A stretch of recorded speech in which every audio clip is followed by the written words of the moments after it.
wonderlike Pinksterfees gehad en die Here het op maniere kom werk want ek nie eens altyd besef het, dit is hoe hy werk nie. So die Dinsdag aand kom daar 'n man van die SAVF na my toe. En so rukkie terug, so 'n paar Sondae terug het ons vir hulle gebid vir werk. So het gebid dat die Here hulle sal seën met 'n werk en dat hy vir hulle sal sorg ook. En die Dinsdag aand kom hy na my toe. Heel opgewonde, kry nie eens al sy woorde ordentlik agter mekaar uit nie. En hy sê vir my, pastoor, ons het nou al 3 wat werk gekry het. Ons is nou al 3 wat uitgetrek het.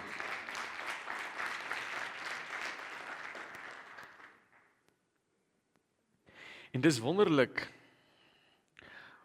want hy het gedink hy deel net goeie nuus met my. Maar hy het my eintlik gestig. Hy het gedink hy kom deel net die vrug van die gebed, maar hy het vir my ook eintlik kom hoop gee. As jy wonder of God nog werk, dan wil ek jou uitdaag. Begin net met van die mense hier om jou praat. Begin hoor waarmee is die Here in hulle lewens besig. Maar sien, die vraag wat ek vanoggend vir jou wil bring, en wat ek vir jou wil vra,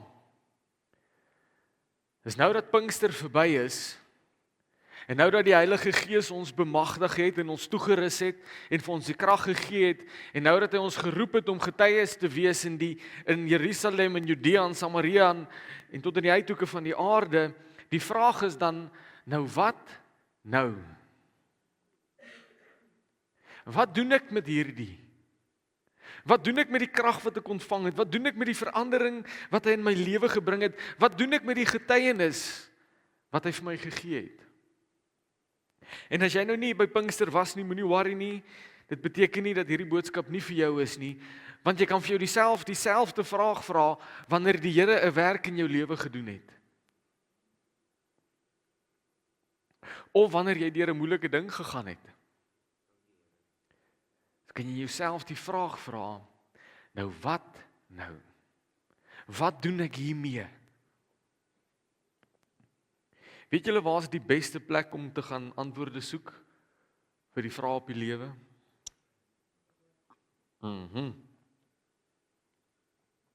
Binne in die woord van God.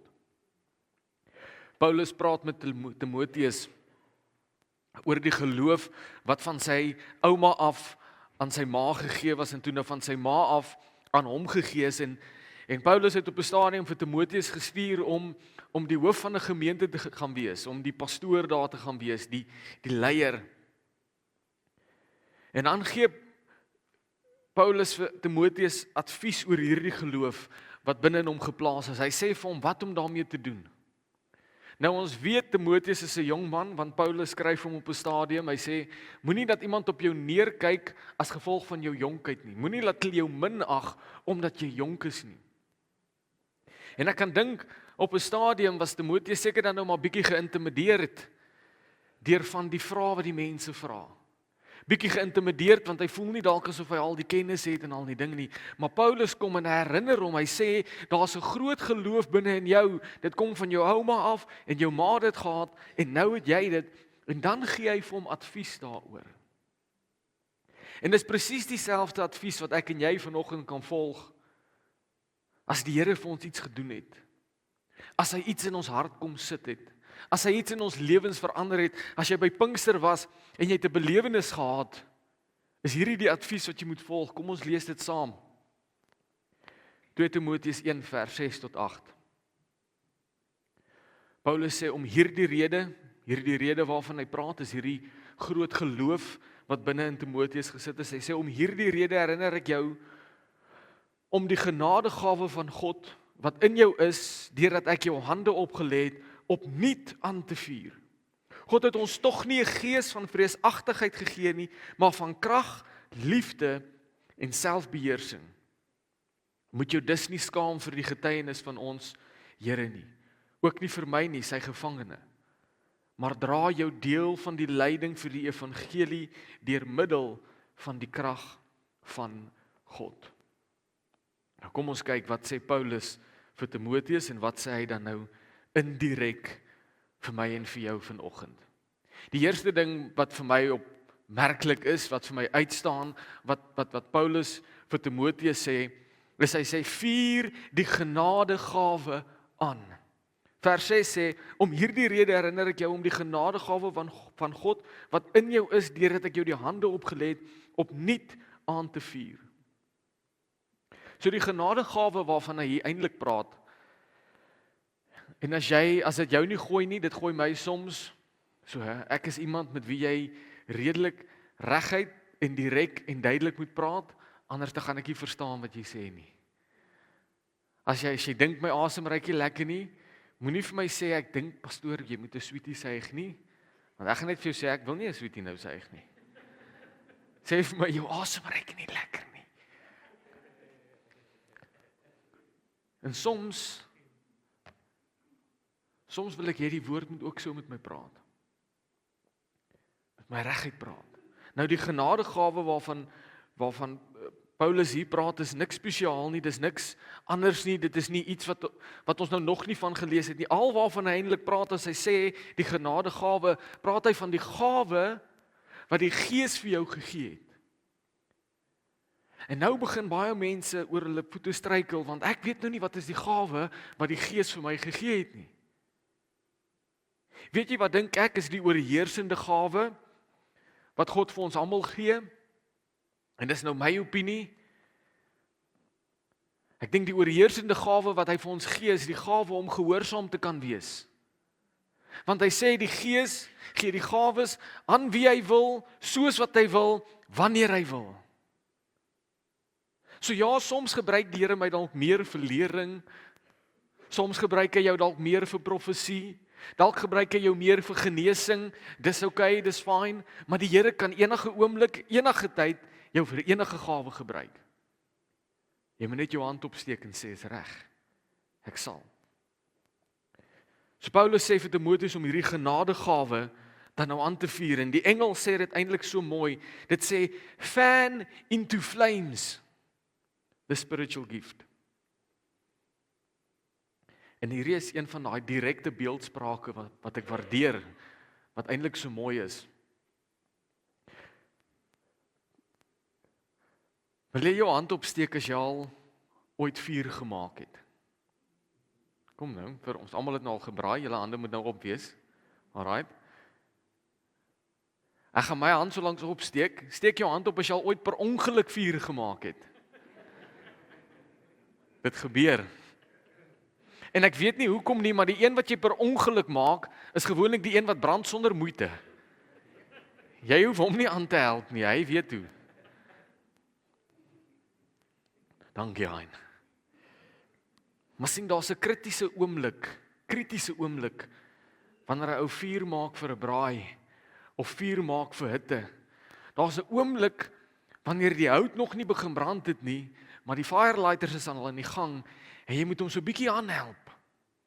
Jy moet hom so 'n bietjie blaas. Nie te veel nie, nie te min nie, maar jy moet hom aanhelp.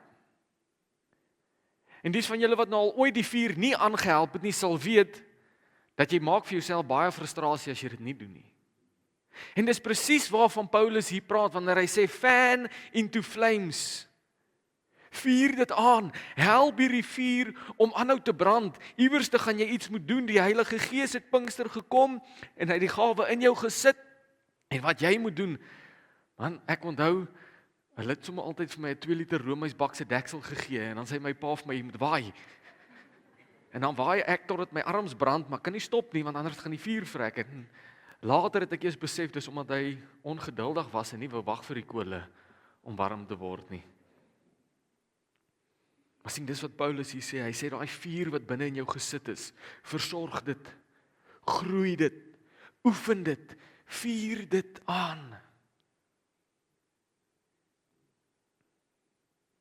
Sien, ons kan nie terugsit en hoop dat die Here die gawe binne in my gaan onderhou en versorg nie. Ek kan nie op die bank gaan sit en wag totdat die Here die mense vir my stuur vir wie ek my gawe moet gebruik nie.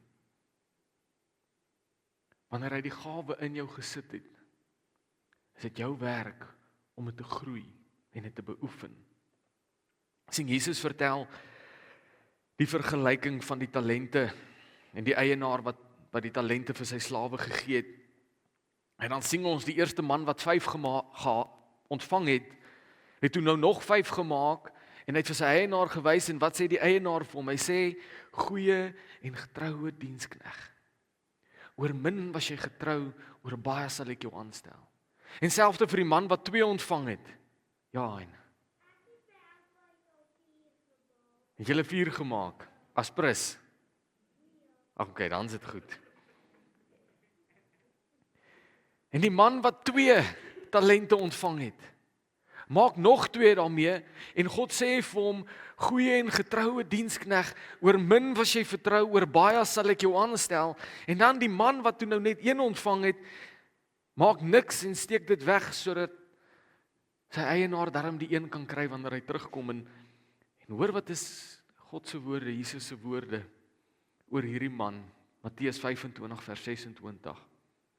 Sê, maar sy eienaar antwoord hom, jou slegte en lui slaaf. Het jy geweet dat ek maai waar ek nie gesaai het nie, en oes waar ek nie saad uitgestrooi het nie?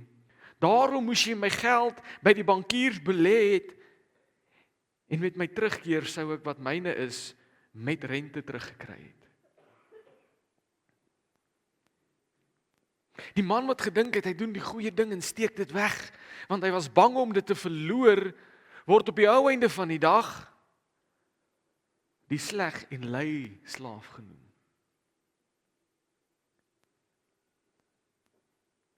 Moenie jou gawe gaan wegsteek nie. Woeker met dit. Werk met dit. Moenie skaam wees vir dit en dit eenkant hou nie.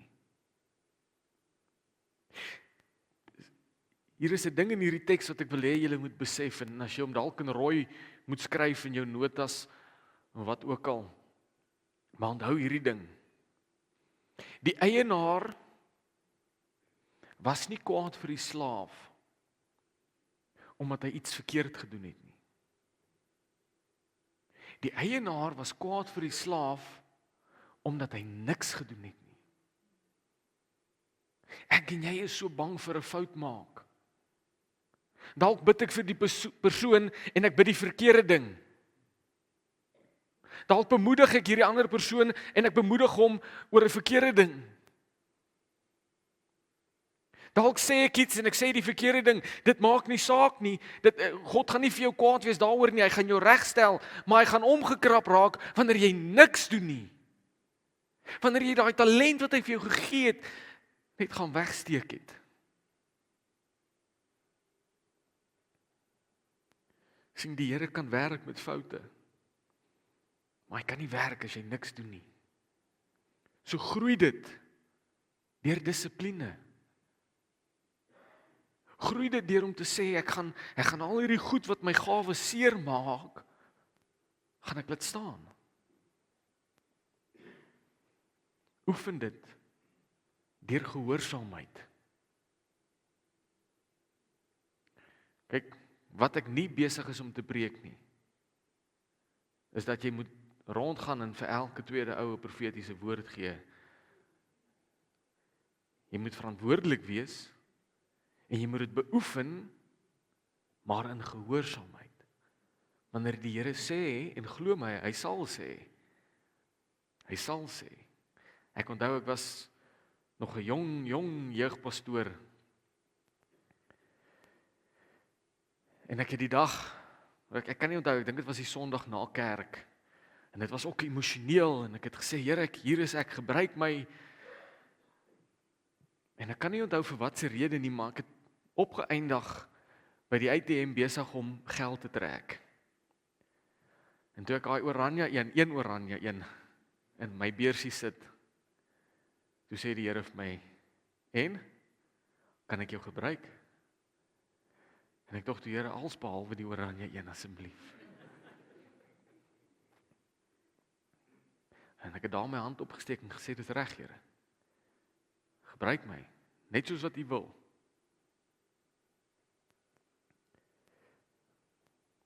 Sien die volgende ding wat Timoteus vir Paulus sê, Paulus vir Timoteus, sien amper vang ek julle. Sy sê vir hom, maak klaar met vrees. Maak klaar met vrees en angstigheid. Sien, Paulus weet wanneer hy met Timoteus praat, dat die vrees is die ding wat die meeste in sy pad gaan staan. Vrees is die grootste struikelblok waarmee hy meeste Christene sukkel. Sien, die man met die 1 talent in die vergelyking wat ons in Matteus gesien het, was bang, hy verloor die talent en hy dan niks om vir die eienaar te gee nie, en omdat hy bang was, het hy aangejaag. Vrees is die een ding wat ons die meeste potjie, vrees maak jou gawe dood. Vrees versmoor die gawe wat God binne in jou gesit het. Hoor wat sê Paulus vir Timoteus, hy sê God het ons tog nie 'n gees van vreesagtigheid gegee nie, maar van krag en liefde en selfbeheersing. Sien, die gees wat God vir jou gegee het met Pinkster, die gees wat jy ontvang het met bekering, die gees wat oor jou kom en deur jou werk, is bang vir niks nie, so hoekom is jy? Die Engelse weergawe, en dit is nou nie die vertaling wat hierop is nie, die Engelse vertaling van daai teksgedeelte sê of love, power and a sound mind. So die selfbeheersing waarvan Paulus hier praat, het niks met Timoteus se meer te doen nie. Dis nie waarvan hy op die stadium praat nie. Om selfbeheersing in daai area te hê is ook goed, maar dis nie die selfbeheersing waarvan hy hier praat nie. Die selfbeheersing of die sound mind waarvan Paulus dan nou hier praat, is wanneer die Here 'n opdrag voor jou sit. En dit is bietjie groot en uitdagend om vir jou gedagtes te sê, hey, raak julle rustig. Om te keer dat jou kop nie met jou weghardloop, met al die nodige goed wat kan gebeur nie, om te keer dat jou gedagtes nie so raas, dat jy amper nie kan dink wat om volgende te doen nie.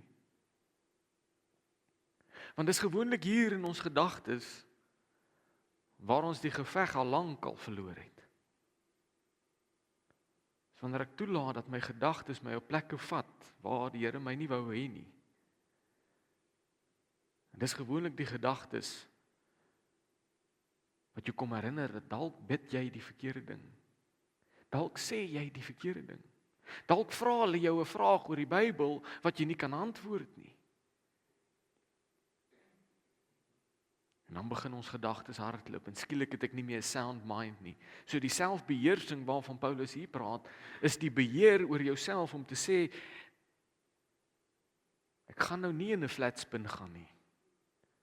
Ek gaan nie nou uitfreak nie, ek gaan nie nou van my kop af raak en soos 'n hoender rond hardloop nie. Ek gaan nou kalmeer en ek gaan rustig word en ek gaan doen wat God van my vra.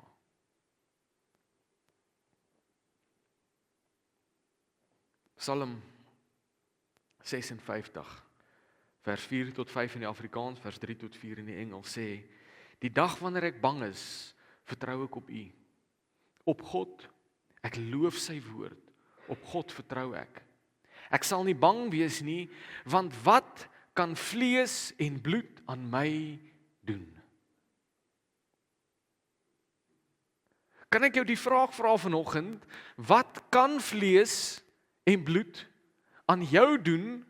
Wat kan dit van jou af wegvat wat God vir jou gegee het?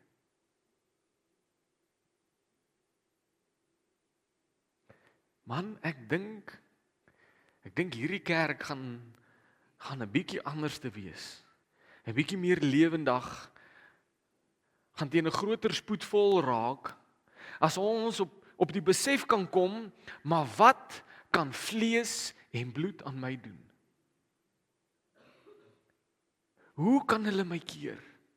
Wat kan hulle van my wegvat? Wat is die ergste wat hulle my kant toe kan gooi? Ja, hulle kan my dalk 'n paar name noem. Ja, hulle kan my dalk uitlag. Maar wat kan hulle aan my doen? As God vir my is, wie kan teen my wees?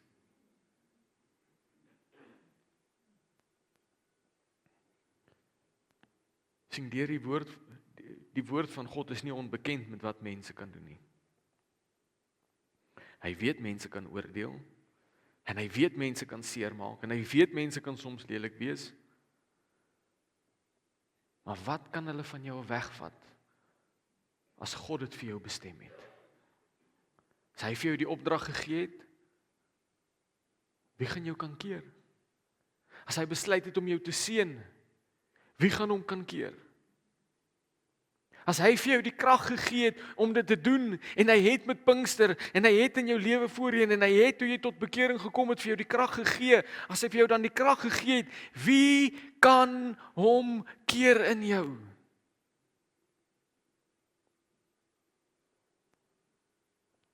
Die laaste ding, sy sê vir Timoteus, moenie skaam wees nie. En dis die twee goed wat so hand aan hand loop, skaam en vrees. As jy iewers te skaam het, kan ek jou beloof, gaan jy vrees ook ontdek.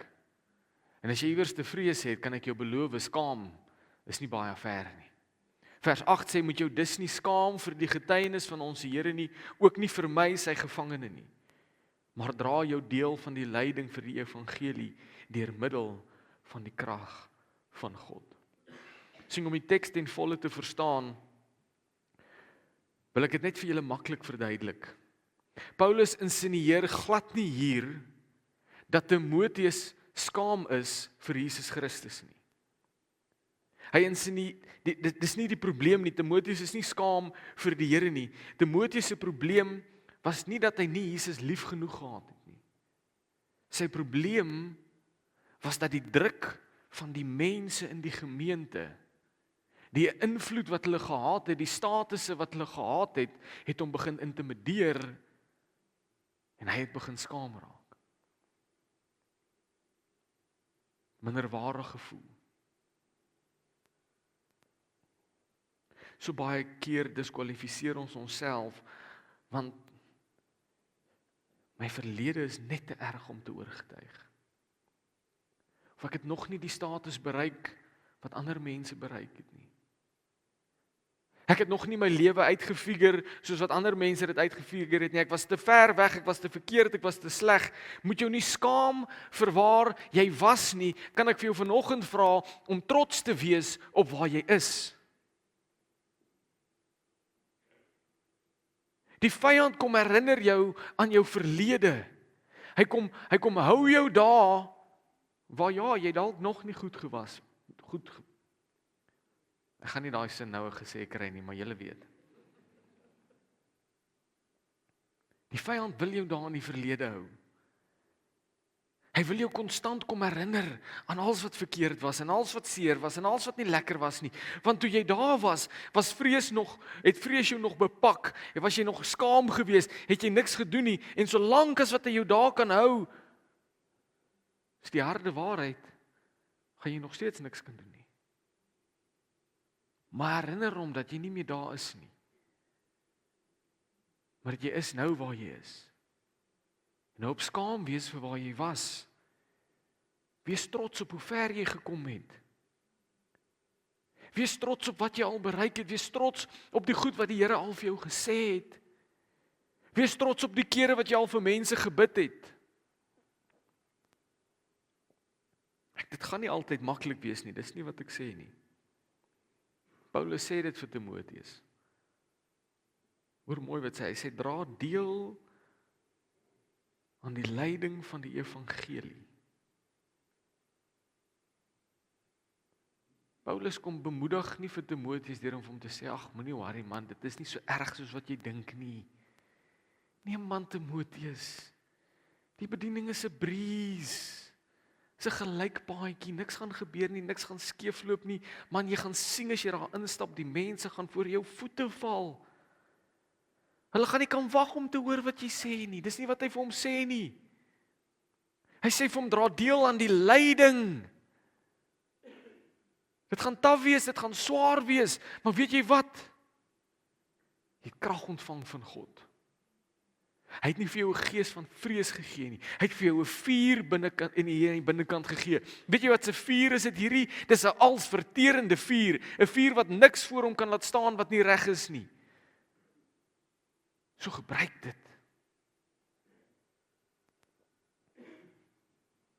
En dan sê hy deur middel van die krag van God. Ek wens daar's 'n manier wat ek dit kan kommunikeer. Ek wens ek kan dit hard genoeg skree of diep genoeg fluister, sodat elkeen van ons hier uit sal beweeg en hierdie een ding besef. Dis in elk geval nie jou eie krag nie. Dis in elk geval nie jou eie vermoë nie. Dis in elk geval nie jy wat hierdie opdragte uitvoer nie. Dis in elk geval nie jy wat staan en preek nie, dis in elk geval nie jy wat bid nie, dis in elk geval nie jy wat die profetiese woord gee of die genesing doen nie. Dit is deur middel van die krag van God wat dit doen, en die krag van God kon die aarde in 6 dae skep en alles daarop. Die krag van God kan lewe gee waar daar al 4 dae dood was. Die krag van God kon oë oopmaak wat nie kon sien nie. Dit is deur God se krag wat hierdie goed gebeur. Dis deur God se krag wat die opdragte wat hy vir jou gegee het uitgevoer gaan word. So hy sal jou sterk genoeg maak. Hy sal vir jou die regte woorde gee. Hy sal jou sterk genoeg maak om die moeilike gesprekke te hê. Sterk genoeg maak om voor mense te getuig. Hy sal jou die krag gee om mense die hande op te lê. Ek wil afsluit met die volgende. Hierdie Pinkster wat verby was nie net 'n belewenis of 'n ervaring nie. Wil julle kom herinner, dit was 'n aanstelling.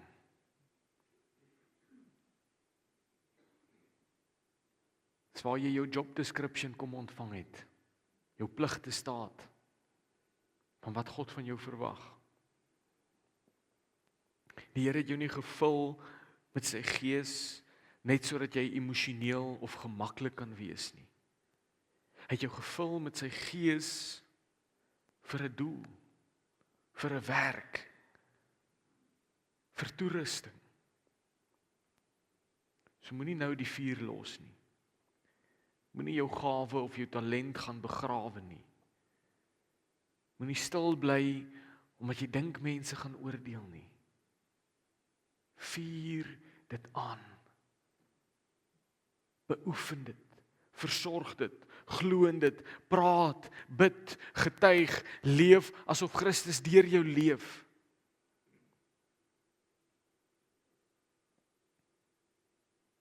Ek wil julle herinner aan 'n laaste feit.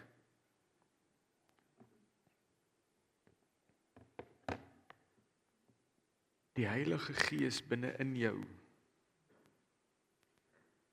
is groter as enige vrees wat teen jou staan. Dis ons elkeen se hart, glo ek met alles binne in my, om herlewing in hierdie dorp te sien. Is dit nie? Om te sien hoe mense op die strate bymekaar kom, om te bid,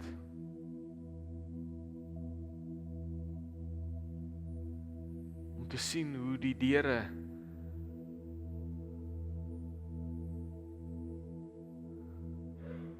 ek is nie lekker seker nie, maar is daar agter in die dorp iewers agter een of ander mechanic. Skuins oorkant waar ek dink Otto Zone was, hoe daai deure toemaak.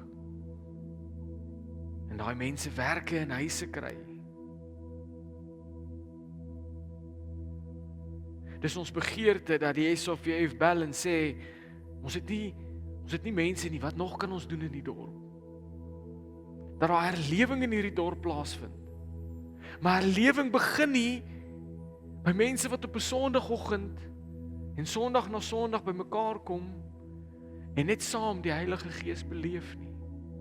Dis nie waar herlewing begin nie. herlewing begin by mense wat opstaan en sê, nou gaan ons iets doen met dit wat die Gees ons gegee het. Nou gaan ons 'n verskil maak deur die verskil wat God in my gemaak het. Nou gaan ek getuig oor dit wat Jesus vir my bewerk het. Dis waar herlewing gaan begin. Amen. Kom ons bid saam en dan kan julle voor die heater gaan sit. Here, ons loof U en ons prys U en ons eer U, Here. U is 'n groot en almagtige en heilige God, Here, en Here, wil U nie iets van U grootheid en iets van U almag, Here, in ons gedagtes kom laat insink nie, Here.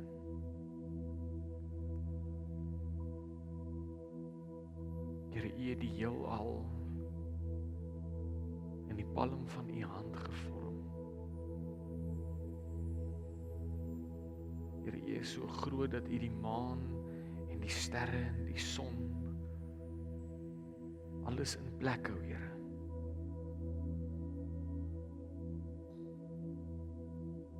Maar Here, tog is U so betrokke en so naby genoeg, Here, dat U elkeen van ons se DNA aan mekaar gevleg het in ons moederskoot.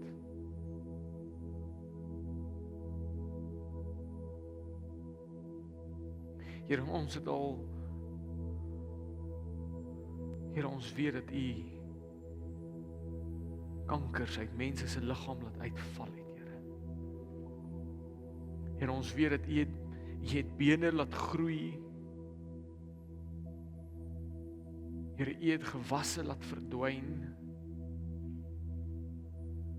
Here, U het in 'n oomblik iemand se hele finansiële situasie omgedraai.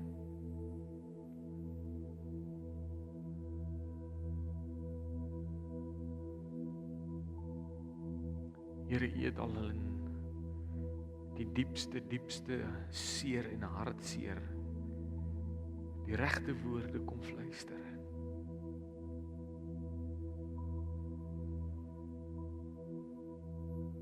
En Here, ons wil onsself vanoggend herinner aan hoe groot en almagtig U werklik is, Here.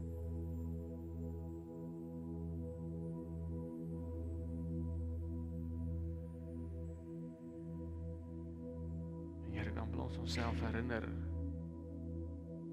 dat daardie krag wat Jesus Christus uit die dood uit opgewerk het, ook binne in elkeen van ons is. Dieselfde Gees wat Jesus Christus lewend gemaak het, leef binne in elkeen van ons ook.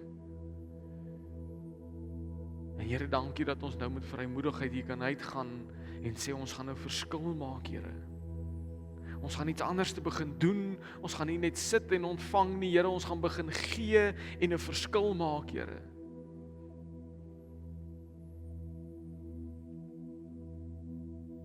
Here, dankie dat ons weet vanoggend dat dit U Heilige Gees is, U krag, Here, wat dit deur ons doen. Ons gee aan U al die eer en al die lof en al die aanbidding, Here, en ons bid dit in U wonderlike en heilige naam alleen. Amen.